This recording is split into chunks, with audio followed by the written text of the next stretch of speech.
Milo had never intended to start a revolution with stones. He had intended, quite simply, to survive. The planet an icebound orb in the outer spiral was officially classified as temporarily habitable by the Interstellar Council, which was to say, no one really wanted to live here, but someone had to map the weather patterns and sample the soil. Milo had volunteered because he liked the cold and didn't mind paperwork. Not because he had any grandiose plan to confound alien engineers. His first morning, he emerged from his landing pod to a wind that could strip paint off a starship in seconds. The frozen gusts whipped across the barren plains, carrying shards of ice that stung like metal needles. A group of aliens, tall, angular, and shimmering in colors that no human wavelength could fully perceive, hovered nearby, their multi-jointed limbs tapping impatiently on the frozen ground. "Observe," one of them said in its clipped, musical tone. "The human believes he can withstand conditions that would shatter our sensors." Milo waved. "Hey, the wind's cold, sure, but it's not unbeatable?" He had learned very quickly that optimism was a universal language. Even if it sounded absurd to species that measured existence in kiloseconds and probability matrices, the aliens laughed. A chorus of chimes and clicks that sounded like a failing quantum engine. They had already constructed their shelters, sleek, angular constructs of composite alloys designed for efficiency and modular collapse. Milo had inspected them briefly. "Very pretty," he said, "but I bet they'll whistle like a dying star when the wind hits." He turned back to the supplies his team had brought, piles of stone blocks quarried from a nearby ridge. Each one perfectly circular, each one heavy enough to challenge a human back. He picked up the first one and grinned. "Primitive," one alien said, voice echoing through the thin atmosphere. "Why choose stone when alloy is available?" Milo shrugged. "Stone doesn't freeze, crack, or care about your beautiful designs. It's honest." The aliens clicked among themselves, amused by the human's confidence. "You will fail," one predicted. "The wind will destroy your structure. No human effort can withstand the ferocity of this planet's storms." Milo laughed. He had learned to treat predictions as suggestions. "Watch me." He worked with a deliberate rhythm, stacking stone in circular layers, each course slightly tapering inward to form a dome. The aliens hovered nearby, calculating probabilities of collapse with every handset stone. Milo ignored them, adjusting each piece by eye, whispering encouragements to the structure as though it were alive. Hours passed. The wind screamed, testing his patience and his determination. Ice crystals cut his exposed skin, his gloves were shredded, and his boots left small craters in the frozen ground. Yet the dome rose, slow and stubborn as a glacier. "You waste energy," an alien said finally. "All human endeavors are inefficient." Milo wiped his brow, smiling despite frostbite beginning to pinch his fingers. "Maybe, but some inefficiency has charm. And survival sometimes looks funny to outsiders." Night fell, and the wind intensified. It howled across the plains like a chorus of vengeful spirits, rattling the alien shelters in tones that made their designers mutter in alarm. Inside his stone dome, Milo felt the cold pressing in, but the structure itself was surprisingly resilient. The circular design funneled the pressure around its edges, and the mass of the stones absorbed the worst of the gusts. Morning revealed the truth. The alien shelters were battered, some partially collapsed, panels twisted and shrieking in protest. Milo emerged from his dome, blinking in the bright, icy sun, and waved cheerfully at the observing aliens. "You see," he said, voice carrying over the tundra. "Sometimes a bit of stubbornness beats precision." One alien hovered closer, its multiple eyes narrowing. "This is anomalous. The wind should have obliterated you." Milo shrugged, kicking a small pile of frost aside. "Guess stone doesn't negotiate with physics." The laughter that followed was different now, less condescending, more cautious. The aliens had underestimated human ingenuity, and Milo, oblivious to the shift in their perception, simply began planning the next layer of his dome. By mid-cycle, the aliens had begun taking notes. Not to copy the technique, they would never admit to imitating a human, but to study it. Milo worked alongside the wind, guiding each stone into place, talking to it softly. Somehow, he believed the storm respected the effort. Or maybe it just hadn't met anyone stubborn enough to annoy it yet. At dusk, Milo stood atop his half-finished dome, looking down at the frozen plains. The wind roared around him, but the structure held firm. Somewhere inside, the aliens were recalculating, and Milo didn't care. He felt warm, alive, and absurdly pleased with himself. "You'll fail tomorrow," one alien finally said, still hovering. Milo grinned. "Maybe tomorrow you'll see that humans survive in ways your algorithms can't predict." And for the first time, the aliens weren't laughing with scorn. They were laughing with curiosity. A dangerous emotion in their culture. And Milo, entirely human, entirely unbothered, continued stacking stones, one stubborn circle at a time. The morning wind arrived like a predator, howling across the frozen plains and carrying ice shards that cut like knives.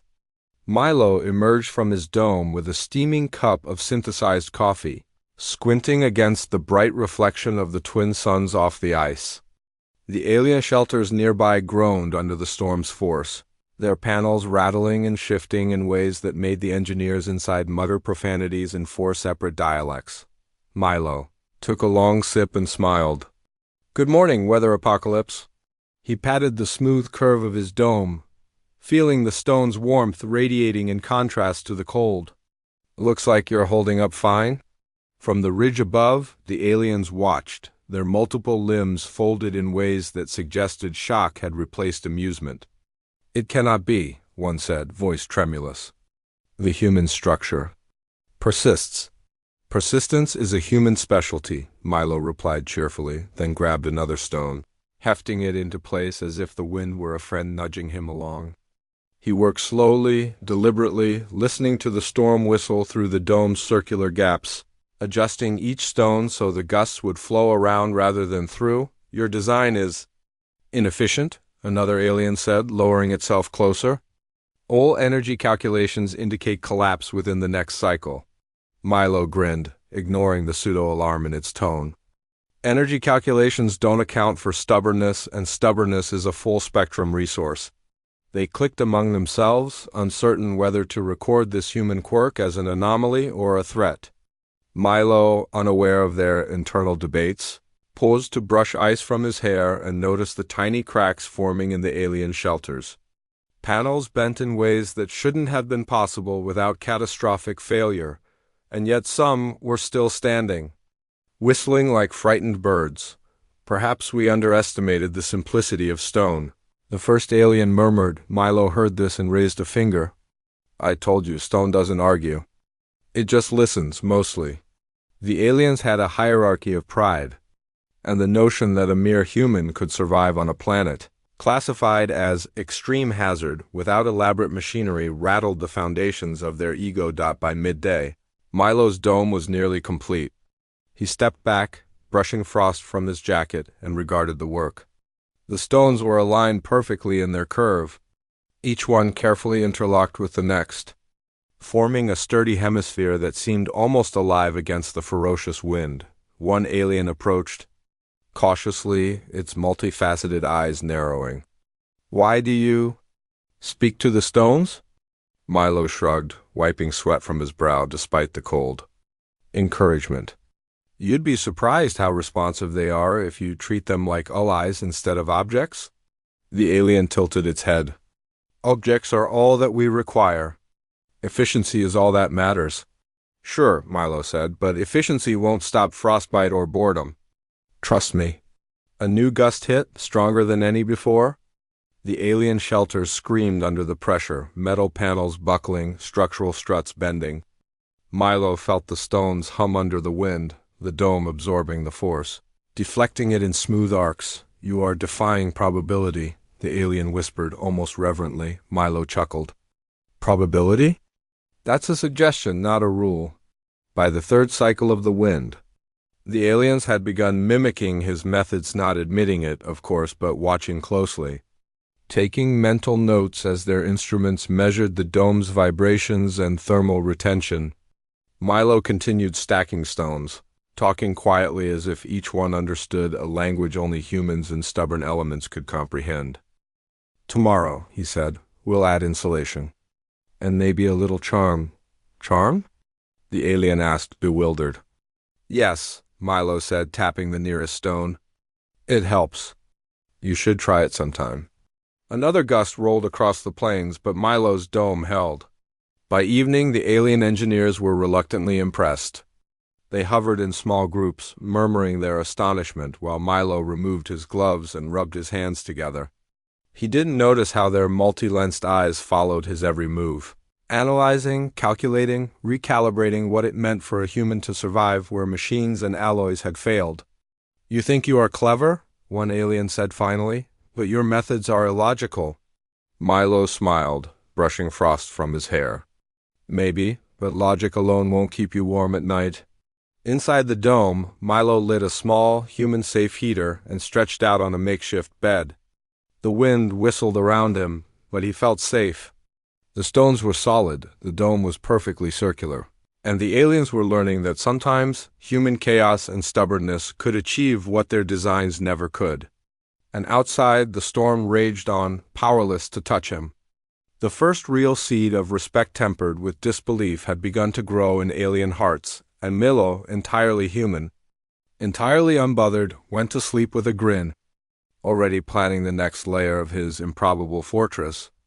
By the fourth cycle, the wind stopped being merely violent and began to feel personal. It howled with a pitch that rattled teeth and bent the horizon into a trembling blur, the kind of sound that suggested the planet itself resented being occupied.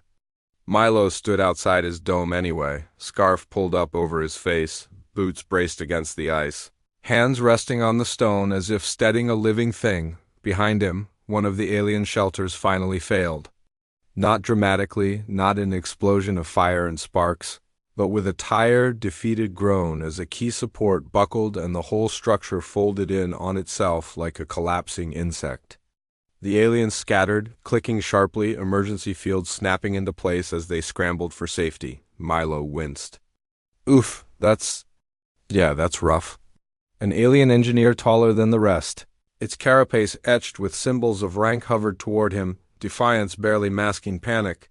"Human," it said, voice strained, "your structure remains intact while ours do not. This contradicts all projections."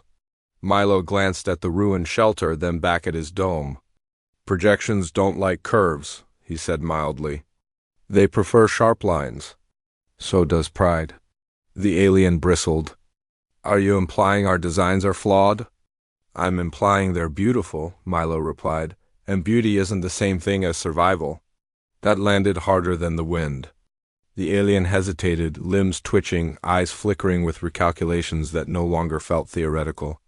Around them, the storm intensified, gusts slamming into the dome and sliding off it in long, frustrated screams. The stone barely shuddered. "We require shelter," the alien said at last, each word clearly extracted from a place of deep cultural discomfort. "Yours."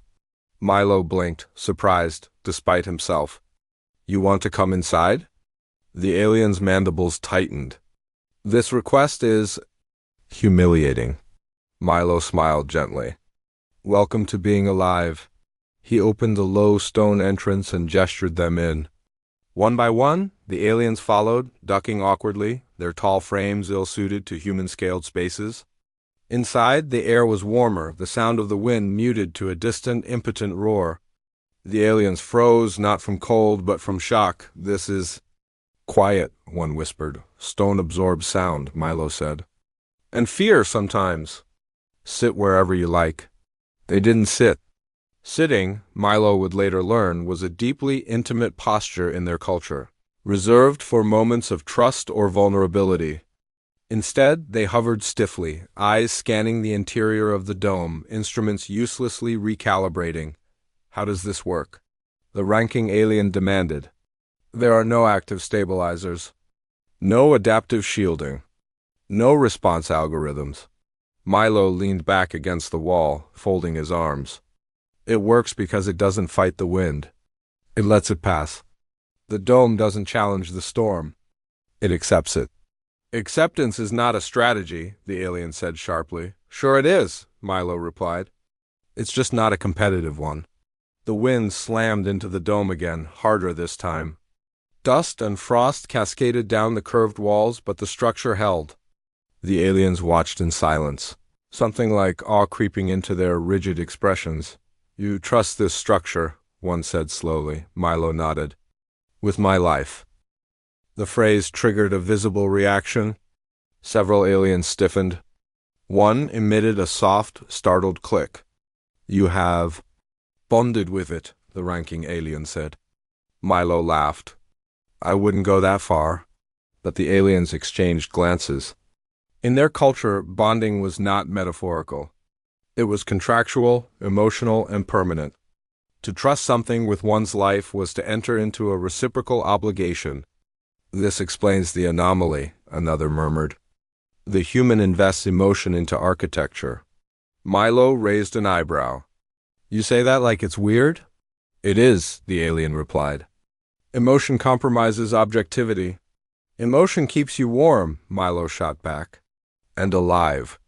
Which is sort of the point. Outside, the storm reached its peak. Sensors alien and human alike registered pressures that should have crushed bone and metal alike. The alien shelters that remained standing were stripped to their cores, emergency fields flickering dangerously. Inside the dome, it was calm. One alien lowered itself closer to the ground, then, hesitantly, folded its limbs and sat. The others stared. This posture, it said quietly, indicates acceptance of shared vulnerability. Milo softened. Yeah, that sounds about right. Minutes passed. Then hours. The wind raged and failed and raged again, but the dome endured, its circular form turning violence into motion, pressure into passage. The aliens began to speak more freely, their clipped tones loosening, curiosity replacing fear. You humans, one said, construct your lives around inefficiency. Milo smiled. We call it living. When the storm finally began to fade, it did so reluctantly, like a beast forced to retreat from prey it couldn't break. The wind dropped to a low, resentful moan. Silence crept back across the plains. The aliens emerged slowly, blinking at the wreckage of their once proud shelters. The ranking alien turned to Milo, its posture no longer dismissive, but careful. This planet has rejected us, it said. But it has not rejected you. Milo shrugged. I listened to it. That helps. The alien inclined its head a gesture that, in its culture, was reserved for equals. Your methods will be recorded. Milo grinned. Glad to be of service? As they dispersed to assess the damage, Milo remained by his dome, hand resting on the stone. The wind had tried its best. So had the alien's certainty. Neither had won. And somewhere deep in the alien data cores, a troubling new variable was being logged, not stone, not shape, but something far harder to quantify. Human stubbornness reinforced by empathy, asterisk. By the time the skies finally cleared, the planet looked exhausted. The ice fields lay flattened and scarred, alien shelters reduced to skeletal frames half buried in frost, their once proud angles twisted into shapes that felt almost apologetic. Milo stood beside his stone dome, sipping the last of his coffee, watching the aliens move through the wreckage with subdued efficiency. They didn't laugh anymore. The ranking alien approached slowly, no longer hovering at a superior height, but lowering itself to meet Milo at eye level. That alone would be cited later in at least 3 sociological papers. We have completed our assessments, it said. Your structure outperformed all approved council designs. Milo nodded. Stone's good like that. This data will cause complications, the alien continued. The council does not favor methods that cannot be standardized. Milo smiled faintly. Neither do humans. We just do them anyway. A pause followed, thick with unspoken recalculations.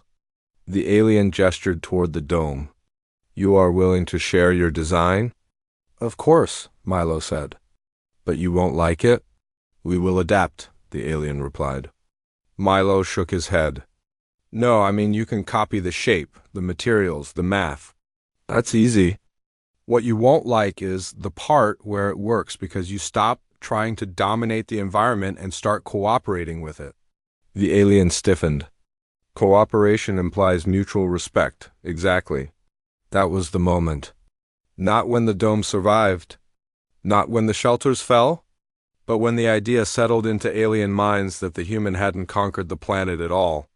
He had listened to it.